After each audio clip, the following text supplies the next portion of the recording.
Okay, so with my turbo flashlight and a little bit of this crap with this stuff, edit, we're going to try and be kid friendly. I got to take these other screws out. That one's out. If I put this on the edge, put my little strip of paper up there, I think the last three would be enough to grab and hold my headphone amp. So we'll see what we get. Okay, bracket build. So yes, I do own a tripod. Shocking, I know. So we're going to try to make a template of the bottom screw holes on the bottom of my clapped out M Audio 88 key Pro something or other with lots of knobs and sliders on it, good for MIDI stuff.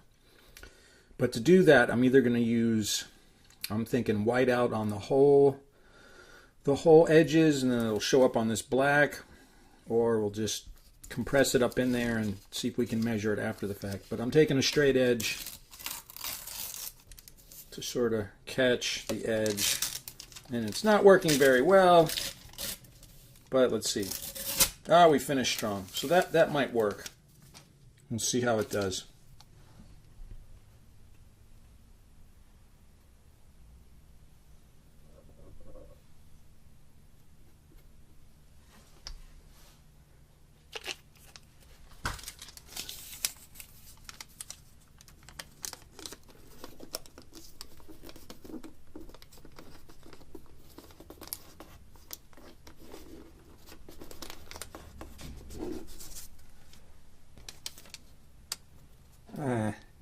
Your mileage may vary. Okay, here is my empire of dirt, and boy, there's plenty there. Here's the venerable DS950 Univega, not quite destroyed, but definitely ridden hard and put away wet. Over here, though, more to the point, is my metal box, chock full of scraps and bits and things that may provide a decent bracket for said headphone amp. Okay. Also, here's that aluminum L channel that will probably give us what we need. Okay, so here's where we're at. My bracket is going to be 16 inches long, and I've denoted it using notebook paper. This is 1 inch. Here's my keyboard. We're going to run about 8 inches underneath of it, 3 different screw holes. Not that you can see that. Now you can. 3 screw holes. I'm going to cut and bend it here, and then there's another 6 inches, and then at the top I'm going to bend it up and put a little, could be a, what do you call, plumber's tape or some other metal I got, and I'll do some pop rivets, and then I'll screw into the headphone amp, securing it to the stupid keyboard so it doesn't fly off or hit the ground. And then she'll sit still and allow monitoring of various signals. Okay. Everybody loves to see some sparks fly, so here goes. I'm going to cut to the outside of it, just so I have plenty of cheat room.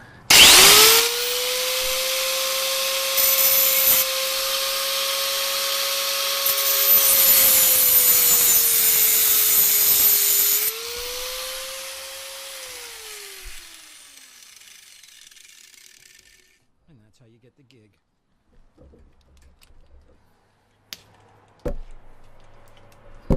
Probably needs a little bit of touch-up sanding.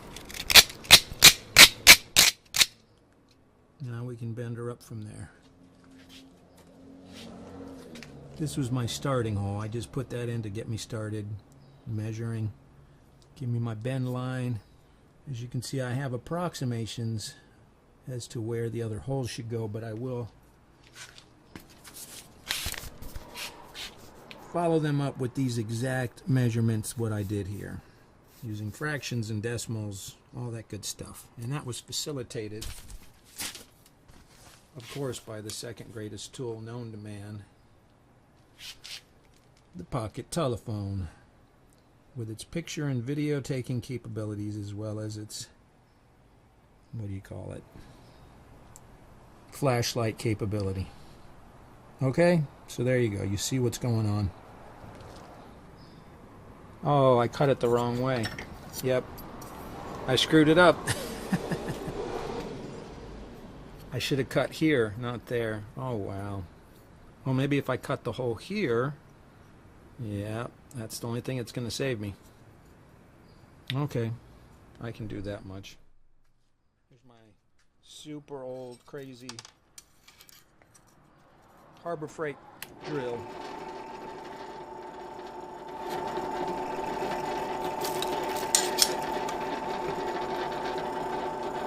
Contact.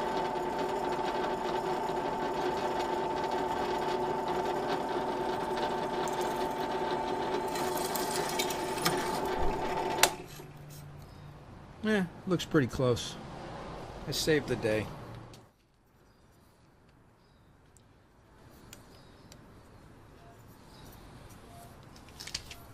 I actually think I'm going to do it. Let me sand it a little bit more.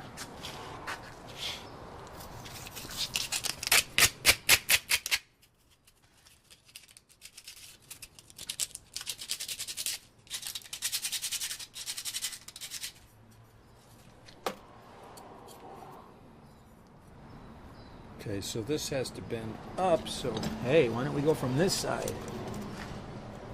I'm even in frame. Look at that. Look at the skill set.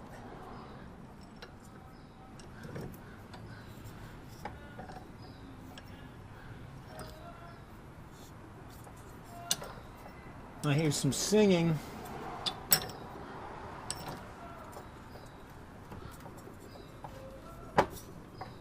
Okay, where's my little hammer?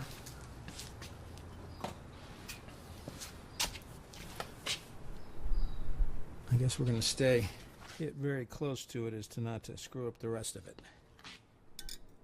Tap it, tap it, tap it. It's aluminum. It ain't going to take much. 90. Close enough for us.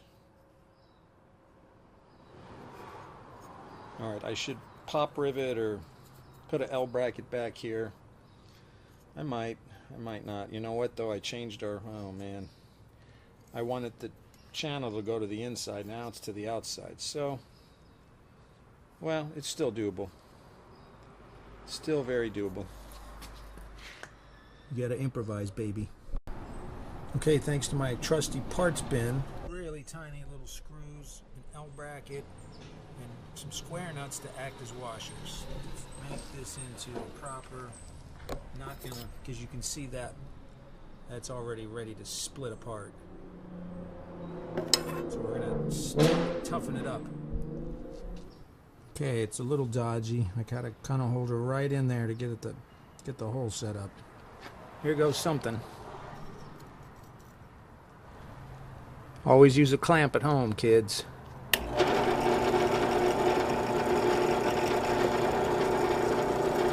Carefuling. Carefuling. Bingo. I think it'll chooch.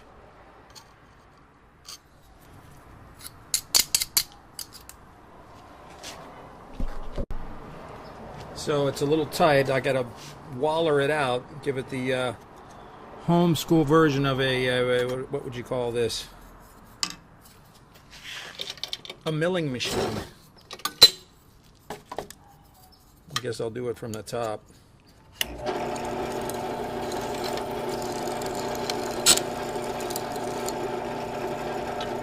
I think that's all it needs. No, touch more. We're close. Dangerously close.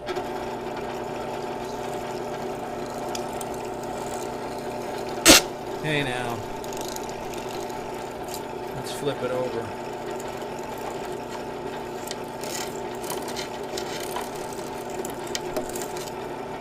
Okay, now it's old school. Let's see if it goes now. Bingo. I was in there. I didn't go all the way through, apparently. Just enough to wreak havoc. I should bend it back, but I think I got it. Contact. Yeah, maybe a little more in. Maybe about there. Okay, here she goes. And I gotta clean her out. Put the roundy round. That's professional. Professional grade work right there. Let's see if the next one fits. Pretty? Never. Functional? Hells yeah. Okay, I even wallered out the bracket, as you can see. But I think it's going to go through with a little room to spare. Well, we'll see. Let me get the persuader on it. Tap it, tap it, tap it, tap it. It's through. Let's see if we mess the threads up. Got our patented washer. What are those square connectors called? Are those called farm bolts or farm nuts, I should say? What do they call those? Military farm. There's some name for these square. Kind of worthless, but they do save a washer every once in a while. Let's see if it works. Oh my God, I think it's going on, guys. Look at that. Okay. Again, she ain't pretty, but nobody's going to see it anyway, and it's going to do the job. So, there you go. Okay, I got two of the holes. I'm too lazy to drill the third. I think it's pretty strong and skookum enough. And they mounted up, went right in. Now comes the moment of truth. Let's see if it fits in there.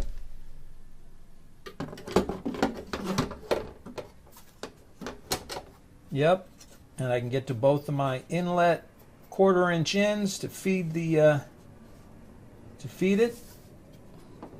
I may put a little bit of my favorite grippy black stuff that I use on all my keyboard stands. This stuff's great.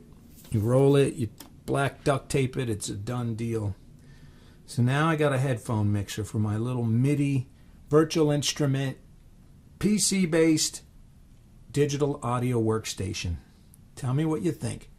Comment, hit the button, ring the bell, subscribe if you want to, whatever. Thanks. Ask what you might like to see in the future. All right. Bye-bye. Okay, for a follow-up, I should probably put a little bit of super glue on the threads of those super tiny little bolts, and then I can hit it with baking soda, which dries it up instantly. That's the trick that everybody uses. And I just wanted to show you, you know, it's also sitting on the leg of the keyboard. So that's already there. So if anybody were to pick up this couch-weighted freaking keyboard, which nobody will, but I should still put the other bracket from the edge of this screwing into these bolts here on the headphone amp. The Power Play Ultra Pro XL by Behringer. It's wanktastic, but it sounds okay. And it's not half bad because you get treble and bass on every channel. And of course, you can't see anything. Let's get a little light on it. You get treble and bass, and you can kind of cheat it by going dual mono. And you can feed more of, say, drums or percussion or keyboards or bass to the left or right channels. So it's not so bad. This thing sounds pretty good for what it is.